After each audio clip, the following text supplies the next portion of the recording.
राधे राधे, हर हर गंगे। दोस्तों, आप सभी का मेरे चैनल में बहुत बहुत स्वागत है। दोस्तों, आज है गंगा दशहरा। आप सभी को गंगा दशहरा की हार्दिक शुभकामनाएं। आज मैं आपको गंगा दशहरा की कहानी सुनाने जा रही हूँ, जो इस प्रकार है। बोलिए शिव शंकर भगवान भागीरथ की जय। एक बार महाराज सगर ने व्यापक यज्ञ किया। उस यज्ञ की रक्षा का भाग उनके पौत्र अंशुमान ने संभाला। इंद्र ने सगर के समीप अश्व का अपहरण कर लिया। यह यज्ञ के लिए विघ्न था। परिणामतः अंशुमान ने सगर की 60,000 प्रजा लेकर अश्व को खोजना शुरू कर दिया। सारा भूमंडल खोज लिया, पर अश्व नहीं मिला। फिर अश्व को पाताल लोक में खोजने के लिए पृथ्वी को खोदा गया। खुदाई पर उन्होंने देखा कि साक्षात भगवान महर्षि कपिल के रूप में तपस्या कर रहे हैं।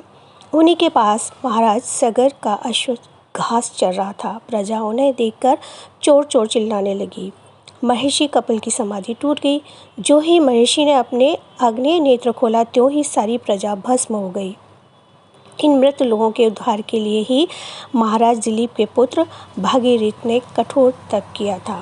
भागीरथ के तप से प्रसन्न होकर ब्रह्मा ने उनसे वर मांगने को कहा, तो भागीरथ ने गंगा की मांग की।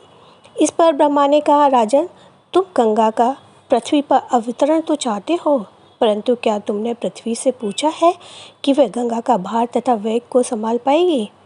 मेरा विचार है कि गंगा के वेग को संभालने की शक्ति केवल भगवान शंकर में है। इसलिए उचित यह होगा कि गंगा का भार एवं वेग संभालने के लिए भगवान शिव का अनुग्रह प्राप्त कर लिया जाए। महाराज भागीरथ ने वैसे ही किया। उनकी कठोर तपस्या से प्रसन्न होकर ब्रह्मा जी ने गंगा की धारा को अपने कमंडल से छोड़ा। तब भगवान शिव ने गंगा की धारा को अपनी जटाओं में समेटकर जटाएं बांध ली। इसका परिणाम यह हुआ कि गंगा को जटाओं से बाहर निकलने का पथ नहीं मिला। अब महाराज भागीरथ को और भी अधिक चिंता हुई। उन्होंने एक बार फिर भगवान शिव की आराधना में घोर तप शुरू किया।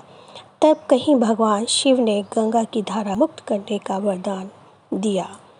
इस प्रकार शिवजी की जटाओं से छूटकर गंगा जी हिमालय की घाटियों में कल कल निदान करके मैदान की ओर मुड़ी। इस प्रकार भागीरथ पृथ्वी पर गंगा का वरण करके बड़े भाग्यशाली हुए। उन्होंने जनमानस को अपने पुण्य से उपकृत कर दिया।